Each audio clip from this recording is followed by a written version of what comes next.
I am a true Cache Valley girl. I grew up on a dairy farm in Wellsville and started working practically from the moment I could walk. We learned to drive when we were very young. Wow, scary, I know, but I was probably 8 or 10. We were driving the tractor around and the pickup truck and hauled hay with my dad in this 2-ton Dodge, and it had a steering wheel like this, no power steering.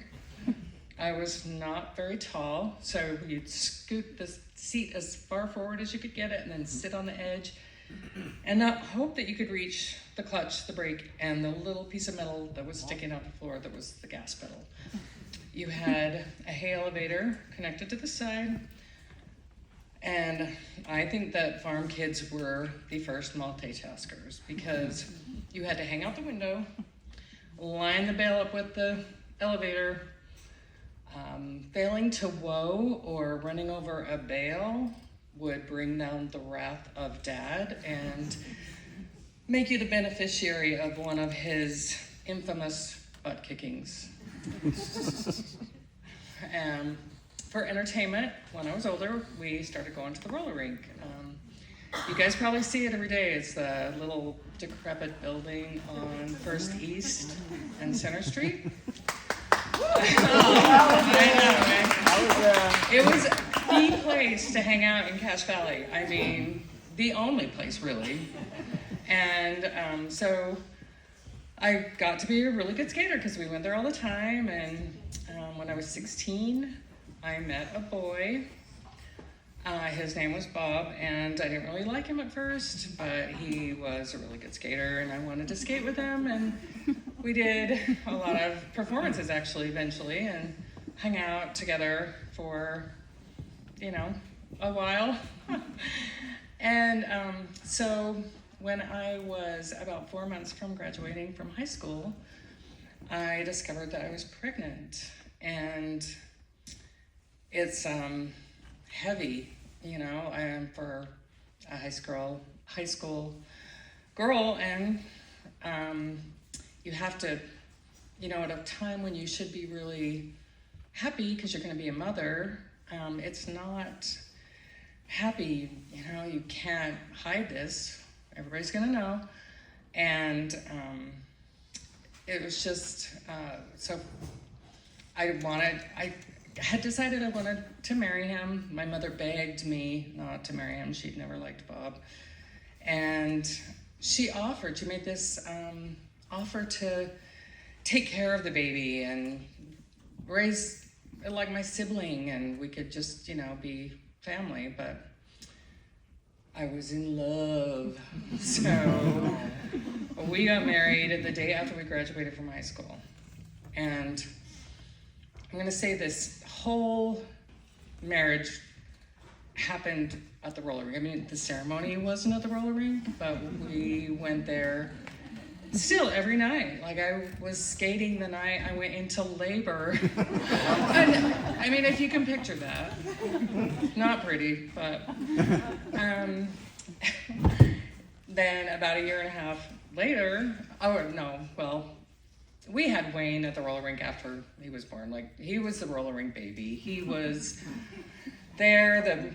All the people that worked there, the ladies would love to hold him, and he was skating practically before he could walk. We'd put the heavy skates on his feet, and we held them between us, and he skated. And then about a year and a half after we got married, we had this huge fight at the roller rink. It turned out that Bob had a girlfriend that was a younger woman, younger than me. And I gave him an ultimatum there. I just, you have to make a choice. And he did make a choice, and he left. He left me at the roller rink with my baby. And so the things that I got from the divorce, which did happen, was a baby and a 68 Camaro, which I lost my license in. Like, that was a crazy fun car. It was So we moved back in with my mom, and I discovered that discrimination is a thing in Cache Valley in the 80s. I was 19, and it was so hard to get a job. There were questions on a job application. Were you married? Were you single? Were you divorced? And if it wasn't on the application, it was in the interview. I had to answer that question, and there was definitely bias against single women that had children, and so the only jobs that I could get were the ones that my mom pulled strings to get me.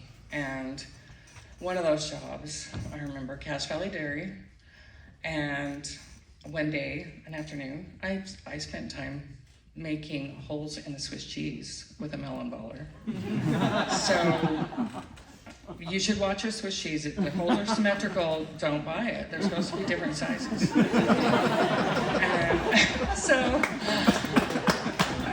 the next day on that job, it was 4 total days, I was following this woman around that was supposed to be training me, and we were in the packaging room, and she was talking to her friends. She was moving from one station to the next and just chit-chatting with her friends. And I looked around the room, and I realized that I was the only one in that room that wasn't working besides her. She wasn't working either, but it was so like a self-conscious, you feel like everybody's looking at you, and I just couldn't do it for another minute. So I walked out, hung my little white coat on the hook, and drove away in my 68 Camaro. And Mom was pissed. But, I don't think she understood, she couldn't have. So this whole experience set me on a quest. I decided I need to get married again. I needed a father for my son. I needed to get out of my parents' house. I needed to find a job. And so my friends introduced me to husband number 2, Jeff. And it wasn't a good fit, but he was good to Wayne. His mom was really sweet to Wayne. And so I thought I'd found, the okay thing, I guess. I thought it would work, but it convinced me that the discrimination was real, because almost the second I got married, I found a job doing clerical work, things that I'd been trained for, typing, data entry. And it was an entry point into this job I got at the Herald Journal.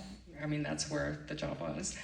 And I met the most amazing people, just people from all over the country that had come here to that little newspaper to work. And it was just so educational, and just, I can't even express how that helped me become this intelligent, self-confident, independent person that I am today.